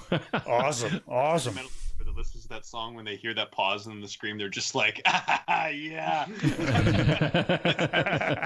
Just like, oh, it's over. And then it's like, blah. It's just like the cheat-eating grin. Every metalhead that listens to that song, they're just like, And that's when people crash their cars when they're just driving along. It's like, holy fuck! So listening to that song, we lost you. Hold on. Where are you? There you are. So listening to that song, I actually, the themes of it reminded me of, have you heard of Planet Eater? You heard of these guys? Yeah. From Saskatchewan? Yeah, they're awesome.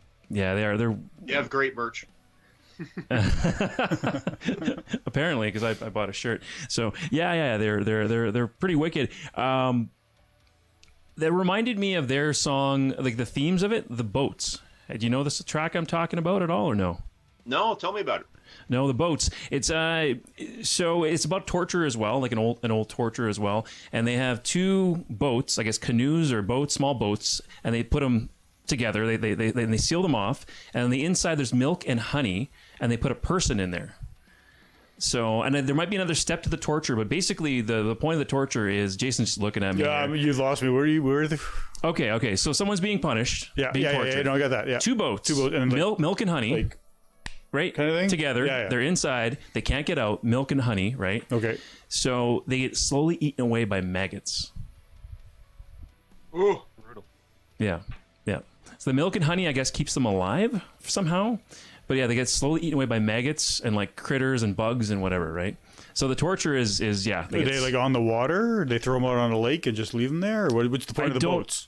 Just because it's just a container. Oh, okay. For the milk, Okay. the milk and honey. Gotcha. Yeah. Anyway, listen.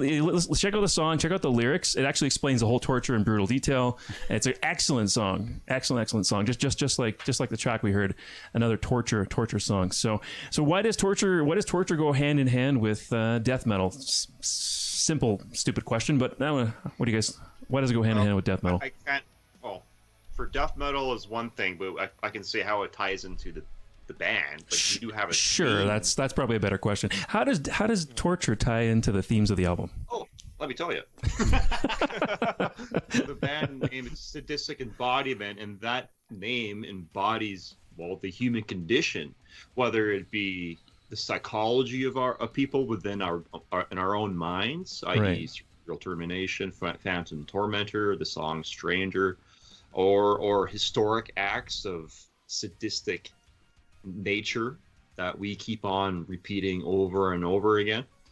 Like in the songs like at Gallows Hill and Catherine's Braid. And in the past albums, it's about, serial killers. So torture is just one of the ways that we humans like to express ourselves, and unfortunately, we don't do it publicly anymore, except for unless you're Saddam Hussein, right. who gets hung in America, which is pretty sweet. And, I think the torture now is more mental.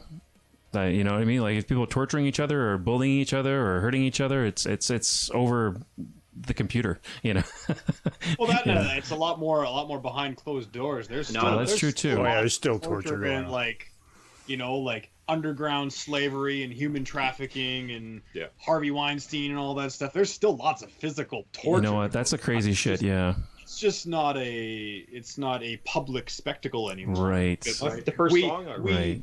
it's a fallacy, and we naively believe that it doesn't still happen. Mm-hmm. Yeah. Same thing as slavery. Yeah. Right, and I think death metal has always been about exposing the human condition and like the seedy underbelly of society, and fighting against the man and the machine, and opening eyes and stuff. So, yeah. Right. Do you agree, Jason? 100%. Okay. I don't talk much. That's yeah. We that's the thing. Like, Yes. especially for like the death metal like genre, I guess I'm still so new to it. I'm like a new metal guy, hard rock guy kind of thing. So when Brian was like, "Hey, you want to join a death metal band?" I was like, "Sure, I'll join your Metal of Death band."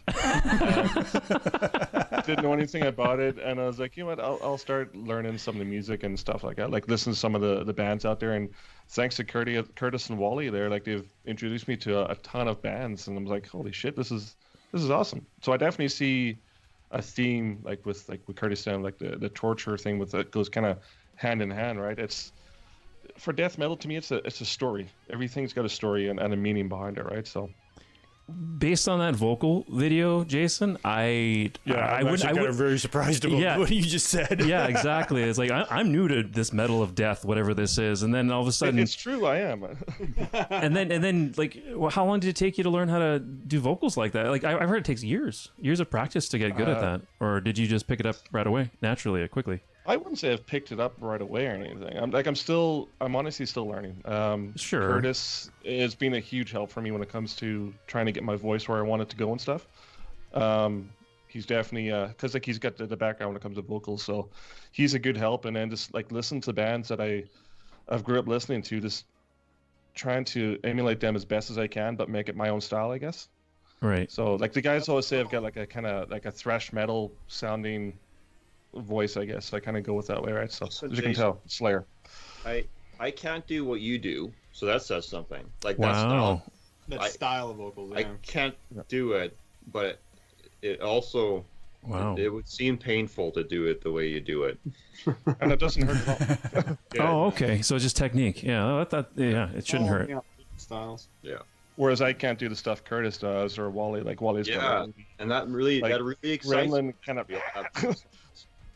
Yeah. Well, that's good. You don't want three guys that all sound the same singing vocally either. So Well, I think that it works well for the album too. Like especially when we're doing like Wally said, starting the interview there, like the choruses in the album, especially this new one, like you can definitely hear all three vocal styles at once, and it blends so well together, which is amazing, right? So it's really cool actually. Like when I'm listening to even the songs that I did, because we're all so distinct, I can hear and pick out each person's voice in there. Once you get to know like our styles and stuff, you'll be like, oh, I can hear Jason in that side. It's like you listening to Nile, right? You'd be like, oh yeah, that's Carl, that's Dallas, yeah, exactly. That's Chief Spires. Yeah, so you can hear that all. And going back to like Jason's background, I think that just makes the band even more diverse and accessible and interesting. Is that we're not all just like straight up, we're doing death metal and stuff. We all come from slightly different backgrounds, and Jason's an excellent rhythm guitar player, and I wouldn't have it any other way. So before you're talking about your Bandcamp page and supporting the band, we're talking about your merch. I actually just, while we're chatting here, I decided to pull up your merch. Do you guys want to talk about this stuff and plug it? And Absolutely. Look at that. Of course they do. I was looking at this earlier today. Do you want to sell this stuff? Okay, let's start at the top left. We have these brand new hats. They come in 3 different colors. If you want to be extra redneck, we have a camo version with the red writing. Ooh. Is that on here? Yeah, it's down below. There it is. Yeah. Nice. Okay. There's a special T-shirt in the bottom right. That's rare. One of a kind. One of those, and it's stylish, and there's glitter on it. Okay, and it's $20. It's not anymore. It's just like a limited edition, hey? What's the story behind this glittery T-shirt? I have no idea. We found it. We found it on the street. Found it on the street. It's made of very soft fabric. Very, very soft. Very soft fabric. And I think it's in small or extra small. And if you are an Edmonton, like local metropolitan area, I'll deliver it to you free of charge. Super limited edition, very soft fabric and stylish. Fuck me. All right. There's the bands you were talking about. Wristbands. Yeah. Read, highlight the description. For sure, yes, we can all see it. Yeah. There's a whole thing. Super long and brutal wristbands to soak up your sweat at the gym or on stage. Yeah. I don't know. I never get like. Is a sweaty wrist a thing? Like, You don't have sweaty wrists? I'm pretty sweat. I'm a pretty sweaty guy, actually. Like when I was I've been born. sweaty wrist since we started this goddamn interview. Like I don't know what's wrong with you guys. when I was born, my mom thought I was like sick or something like that because I was so sweaty as a baby, and they were like, no, he's fine. And they're just like, he's fine, he's just sweaty. So no, I'm very sweaty, but I've never had the need for this. So maybe it's something that I'm missing from my arsenal, and I need to add it to my arsenal here. Well, I mean, you wipe your forehead, you wipe your guitar off, you know, Okay, that makes your sense. Wrists, it's everything around your wrists. That makes sense. Help you wipe off that sweat. Yeah. Actually, that's a very good reason to have it. Yeah. Toques, eh? We got Toques. Anything else you guys want to highlight? Those are the Executioner Toques, eh? Oh, that's right. those gym shirts, man. Those Seek Inner Masochist gym shirts. Can't plug those enough. Yeah. You're at home and you got nothing better to do. You might as well work out during this pandemic. Punish yourself. Yep. Torture yourself a little bit. What does that say? Do you even lift, bro? Do you even lift, bro? Do you even lift? Sweet. All right. Yeah. That should do it. Hey, there's the merch. Oh, and there's a CD in there too. The CD, all 3 EPs on one CD. Yeah. Oh, is that It's a full-length CD, but it's got all 3 of our EPs on that. If that makes sense. Yeah. This guy right here? Yeah, the 3 EPs. The third EP with 2 bonus EPs. Buy 1 EP, get 2 EPs. Oh my god! Exactly. You know, that was more confusing than the fact that we have 2 Wallies and 2 Jasons. That did not fuck us up the entire episode, except when I made a joke at the beginning. I'm so shocked. I thought for sure we would be having so much trouble this interview, but it was zero problems having. Maybe because it was like, hey, you, the whole show. I could be pretty sure that you weren't asking me questions, so. Right. And when I was saying Wally, I wasn't talking to myself, but. Exactly. Although I do love the sound of my own voice. Okay, great. We're getting close to this show's feeling like we're getting pretty close to the last segment where we're going to review another artist here. Maybe you guys can give your expert opinions, whether you want to be called that or not, on another artist and their works. But before we do that, one more. I want you guys to give. If there's anything else you want to say on the show, go for it. And one last chance to, where do people follow you? How do they check out your album? What's coming up next? This is a chance for you guys just to kind of let folks know what you want them to know about you. What's coming up next is TBA, just like the rest of the world. Yeah, no fucking kidding. Okay. We can tell you that we'll continue to put out content, whether it's playthroughs or me doing silly CD reviews from our record label. We got a playthrough video with all of us covering a song coming out at some point in time. So there's going to be some more content coming along. Right. And be sure to follow you. Material right now. Yeah. And you're working on new material.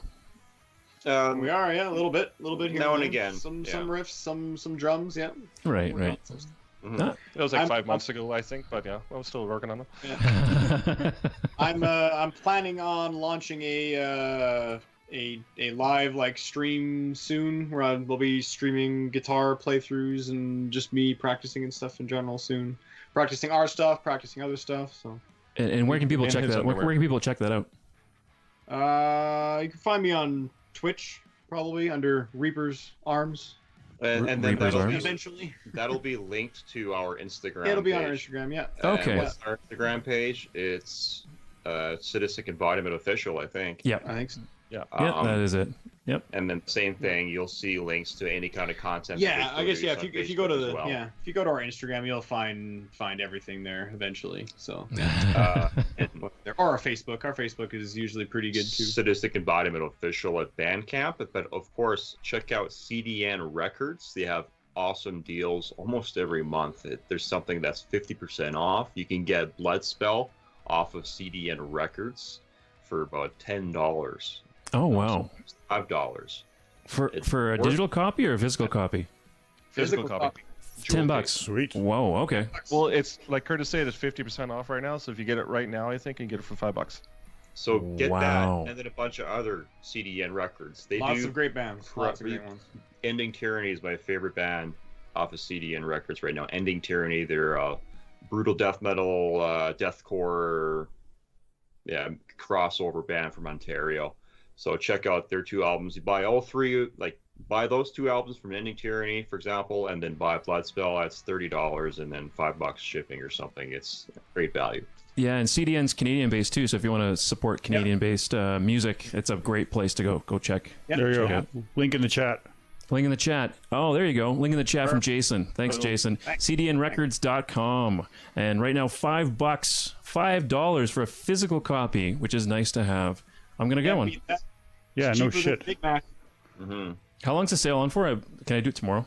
It's usually just for the month. For the month. Okay. All right. I'll make sure I pick one up. And Awesome. Is there a sale on right now? I was just trying to find it, see if I can see. Doing research. It depends. I think They seem to go on sale pretty regularly. I think there's Yeah, one on there's a bunch here that are. Oh, okay. So you just gotta watch for it. Rawhead, Column of Gore, Morgue Breath. These ones are all on sale right now. I don't see your guys's. Let's see if it's on here somewhere. Keep an eye out for It's just $10. Like, come on. That's true. Yeah. That's true. That's I true. pay $10 for lots of albums. That's not. It won't break the I'm bank. not paying no $20 for our CD, that's for sure. Right. Just get it out there. Yeah. All right. Did you gentlemen want to stick around for about another, 10 minutes or so and check out one more artist? Awesome. All right. I want to hear what you guys have to say about this too. So the band we're going to check out. Oh, actually, it's time for some reviews.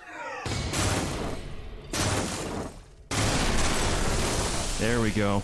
All right, some reviews here right at the end of the show. We're going to hear a new single from Ottawa, Ontario band Sinful Ways. They are a relatively new band, so this is something you probably even heard of this band. Haven't heard of them. Yeah, new band still finding their sound since they've been previously described as thrash nu metal.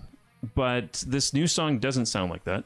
I hear thrash, but I don't hear new metal at all. And you guys tell me if you hear some new metal influence. I don't. New metal's coming back. It's totally a thing again. Maybe. Maybe. Or not, so.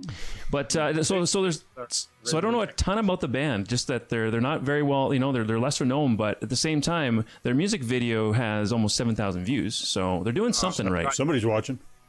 Yeah, they're doing something right. So yeah, let's pull this up and we'll see what Sadistic Embodiment thinks. This is not as heavy, so we're going a little lighter. Not as heavy as Sadistic Embodiment, but you guys like all kinds of stuff, so we're gonna check it out.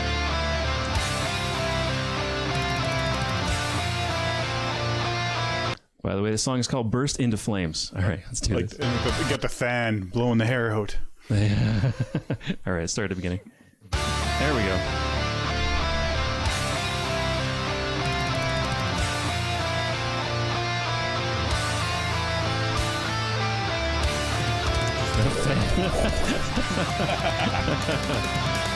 I've been trying to grow my hair during pandemic. It takes forever though. It does. Yeah, you gotta like a year. You'll get it down, kind of below your chin. Yeah. Yeah, there's the thrash. I can hear that. Yep. Got some blast beats. You can actually hear the bass, which is nice.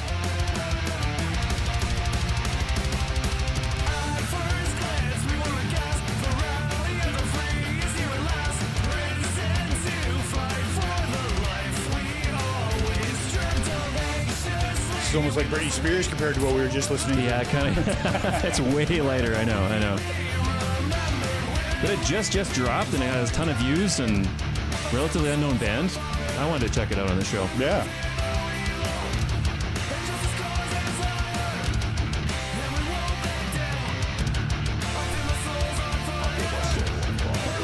Oh, Yep. there's some growls. Yep.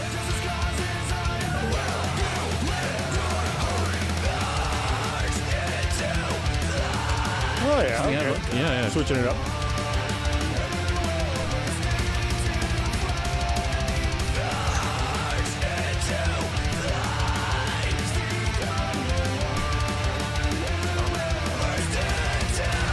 I even hear like a little power metal.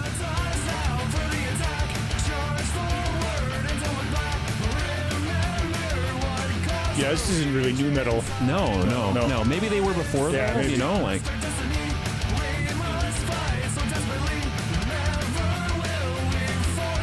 I hear rock, I hear thrash. It's like straight up hard rock. Yeah. There's that in there for sure.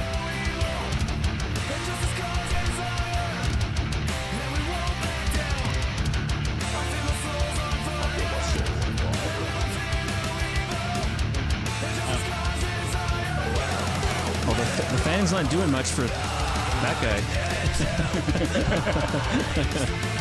There we go.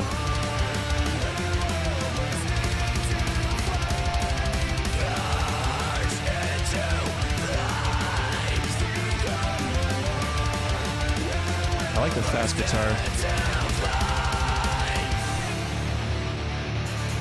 There we go.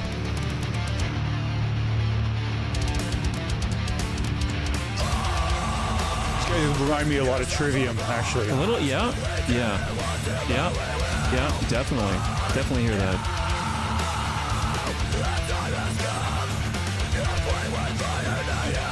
Bass player.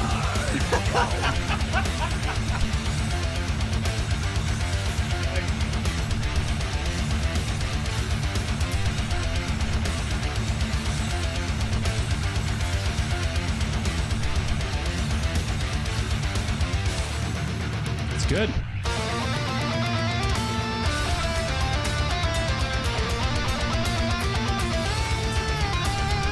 He's got the growls and he gets the solo. Yeah. Almost like a bit of like, almost sounds like a solo a Striker would have in their one of their songs. What about that? Yeah. Sounds very Striker-esque.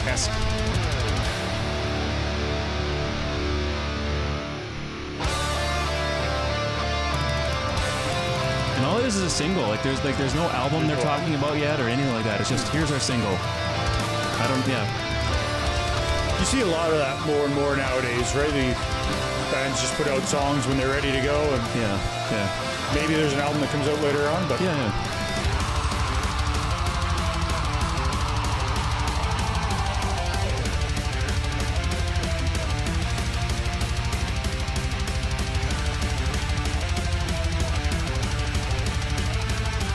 I know you're not really a power metal guy at all, but do you like this? this isn't bad. Yeah. I mean, I like things a little heavier than this, but there's nothing wrong with this.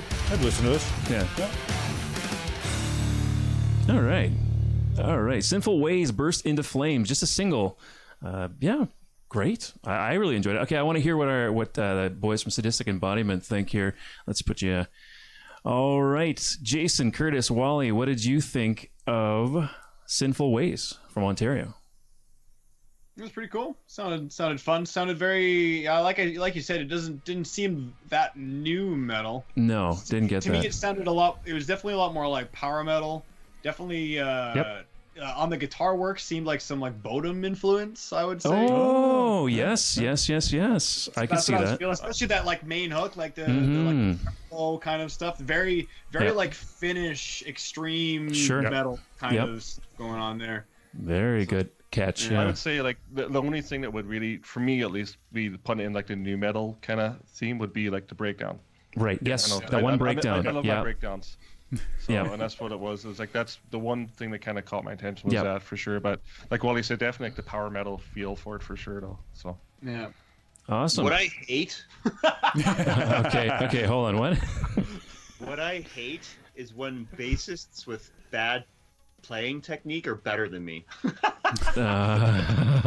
Wait, what does that mean? That sounds like a conundrum or what do you mean? Like a contradiction? Do you play any string instruments, Wally? I play nothing. I'm a fan. I am just a fan. I used to sing a bit, but vocals. But that's it. That's just it. the hand playing technique. Because I was classically trained, so then this is the right way to do it. This is the only way to do it. Okay. I've been doing it for 300 years. Yeah. And then somebody that's like self-taught comes along and they just they play so much. Break all the rules and right. I like I don't know if you guys noticed he did that like over. Yeah, I overhand saw that a few technique, times. Like that, he had that Michelangelo thing going on there, and I was like, Did the bass player just do that? Yeah, and then the fan blowing in the hair. Yeah. I mean, it totally caters to teenagers. It caters to like that 2000s wave of like that power thrash. Yeah. Okay, yeah. It's super upbeat. People like happy music, I guess. Not me. People like happy music, Those I guys guess. just suffer more. That should be your quote from the interview, Curtis. I'm going to put it when I post the episode. People like happy music, I guess. That's a great quote. Like one of the guys in the band have to like lose a puppy or something like Well, that. they look pretty young, so maybe they haven't had a Exactly. chance to really suffer yet. Maybe.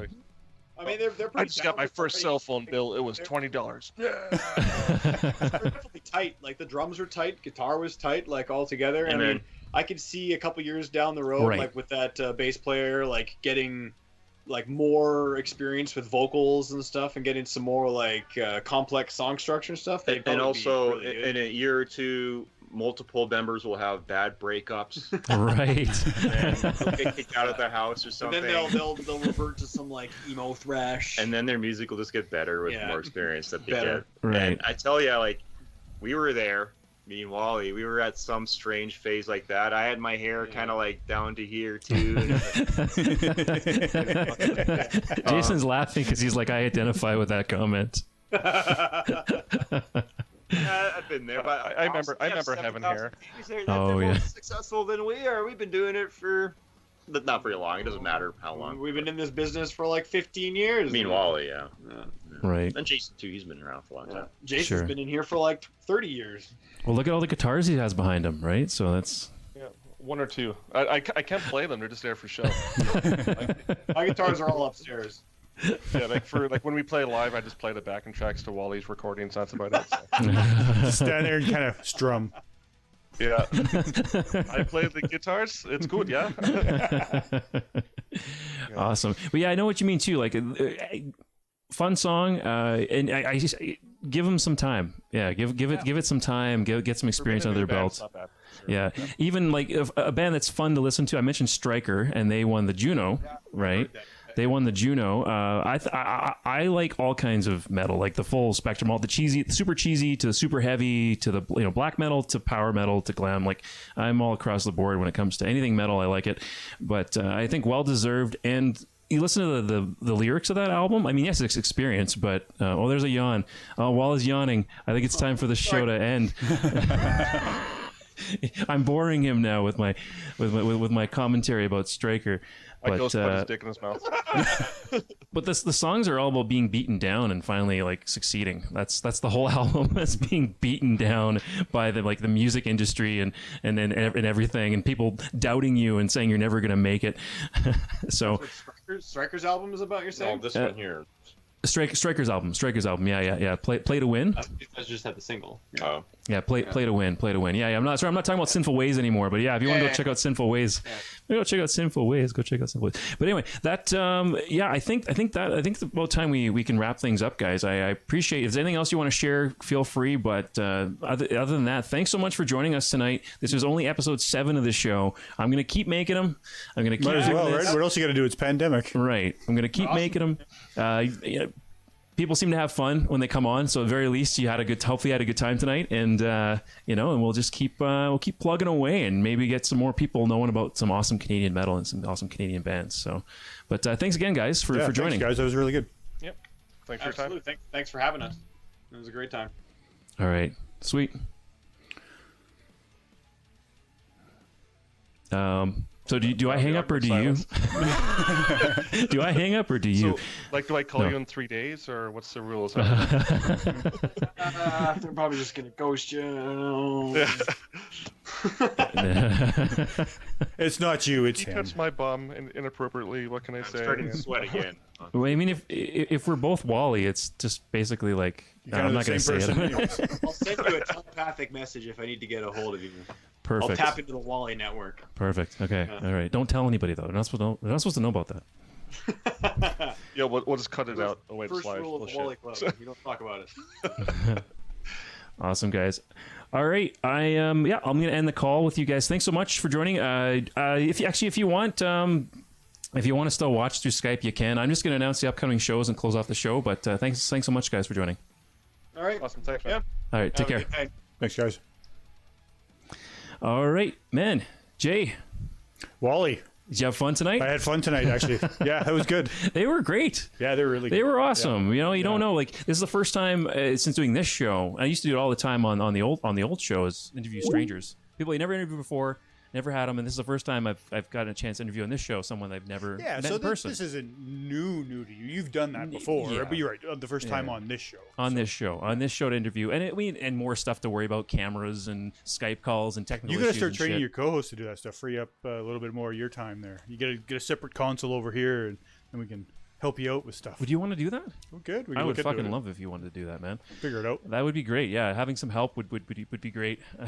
Because there's but I'm doing not too bad. I think you're doing good, and you're getting better. Getting better, paying more attention to the conversation. Although my facts were all wrong today. I don't know what that was all about. I'm gonna look on Facebook later. Like, yeah, I'm sure I said 15, and he's like, I moved here when I was 20. Just do a little bit of post editing and do some voiceovers and change the 20 years. There, exactly. There you go. Then Good. No one will know. Great job, Wally. That was exactly correct. Sorry, I'm just kidding. No, that was terrible. And they're never coming on again. No, that's it. I've ruined all the goodwill. They think that was a great interview, and they'll watch back like, what the fuck, that asshole. Anyway, okay, all right. So let's announce some upcoming shows. Some what stuff do you got coming up? I got some new stuff and stuff you haven't heard of yet, Jay. One of these I hope you're available for. So let me know. I always do this, but okay. Upcoming shows coming up from the Wicked Wally webcast in future weeks. We got stuff lined up actually until the end of the year. Oh, yeah. I've been busy booking stuff. I like planning ahead. So Wednesday, November 18th, so next week, 9 p.m. Eastern Time, 7 p.m. Mountain, we have episode number 8, Escaping the Asylum with Hyperia. So a band I've had a chance to interview in the past. They're originally from Calgary, but they've moved to Vancouver. So I'm going to ask them all about their experience, why they moved, why did they were such an amazing thrash band. Why did they move? Why did thrash with harsh vocals? Like, it's just really good stuff. Cool. Marley is their lead vocalist, and she's just really good. She's got cleans and harsh, and she just goes back and forth seamlessly. Excellent band. Nice. Montana's going to join me for that episode next week. November the 25th, the following Wednesday, 9 p.m. Eastern, 7 p.m. Mountain, we have episode number 9, Siren. So I should call it Call of the Siren or something. That sounds kind of cool. Interview with Sloan Vox and crew from the band Siren. We mentioned them tonight. Actually, Lix stood in for Sadistic Embodiment on one of their shows. The bass player. She's really cool. She's probably going to be on the interview as well. Are you available for that one? Yeah, you asked me on the stream last week. Yeah, I'll have to let you know. Let me know. Let me know. I was wondering if you and maybe Montana both could come for that one, because I haven't had you two together before, and if you want to, it's all totally up to you. Following week, December 2nd, same Wally time, same Wicked channel. Episode number 10, Citizen Rage, Hardcore and Beercore. Interview with Mark Russell of Citizen Rage. We might have some more folks from the band too join, and Vito's going to be on that, and I might have another special temporary one-time guest host on that as well. Citizen Rage is very political, so I might have one of my buddies who's a political guy come and do some commentary and help with the discussion. December the 9th at 9 p.m. the following week, Beg for Mercy, I call the episode 11, interview with Vancouver-based death metal band Without Mercy. You said you are going to be available for that one, Jason. So that's good. They're another band. I haven't met them before, haven't talked to them before, and I haven't even heard of them until I saw their most recent single and music. They're really good. You sent me the link, right? I did. I'm pretty sure I listened to it. And, but I wasn't paying attention. I got to go back and listen. Yeah, they rip. And then the following Wednesday, the 16th, episode number 12, December 16th, Juliet Ruin, who I actually haven't interviewed before, but always wanted to. I rep their music lots in the past. Jess and Kent of Juliet Ruin, Vito and Montana. I think I'm going to ask them, see if I think they're both available for that show, but we're going to see. I'm going to see if they can both get them. Just have like a co-host fight to the death to figure out who can come on, or maybe a dance off. Well, no, they came together on a show before and it was excellent. It was so good having them together both in studio. The following Wednesday, December 23rd, so no dance off. Can you still make him do a dance off? I could. You should make. I should make him do a dance off. Make him do a dance off. Okay. You're welcome, Vito and Montana. Christmas week, I'm taking off, so no shows that week. I've been plugging these out quite a bit. I might take more breaks in the future too, but I wanted to get a bunch of episodes out there. And December the 30th, the last week of the year. Episode number 13, AMR, interview with John Asher of Asher Media Relations. Oh, you talked about doing a show with him. Yeah. Guest host is ? I don't know who's going to join me on that one yet, but it's sort of around the holidays, so I didn't really want to book anybody. It might just be me and John, but we'll see. Yeah. We'll see. We'll see if anyone wants to join on that one. We'll see if someone's itching to be back on the show or not. I try to spread this out a little bit with you guys because I don't want to, like me, I could do this every week, but I have a feeling like... Well, it's your show. You should do it every week. Right. But I have a feeling that if I had you guys come in every single week, you'd probably get bored after a while. But not bored, but just like... I think I'd start wanting compensation. Yeah, exactly. Yeah, if you want me every week, you got to pony up the bucks. All right. So, I think that's all we have for tonight. Cool. That was... Hey, good show. Good. Those guys are great. They were great. They make, and that's the thing. It's the guests that make the show. Really. I just tell stupid jokes and ask questions that are, my information is wrong. That's all I. That's all I do. Really. Yeah, you just screw shit up. Heck, we almost didn't stream tonight because of you. So. That's true. Well, but then I fixed it. But then you fixed it, so you did redeem yourself a little bit. Okay, we're yammering and we're talking. You know what? We're going to end it there. End the show. We're going to end the show. All right. Thanks so much for everyone for tuning in. Great show, fellas. Thank you, Satan's Butter Tarts, for tuning in. All the great questions and everyone who's watched tonight. Anyone, if you watch us after the fact, that's great too. Please find Wicked Wally Webcast on YouTube. Subscribe to us there. I want to get it to 100 subscribers. Follow us on Twitch. Follow us on Facebook. All that stuff. We're on Instagram too if you like that. Follow the show and we'll keep plugging out. We have until the end of the year. We've got shows lined up, so we're gonna keep doing this. And so this is tune in next week. Same wicked time, same wicked channel. This is Wally, Wicked Wally, and Jason signing out.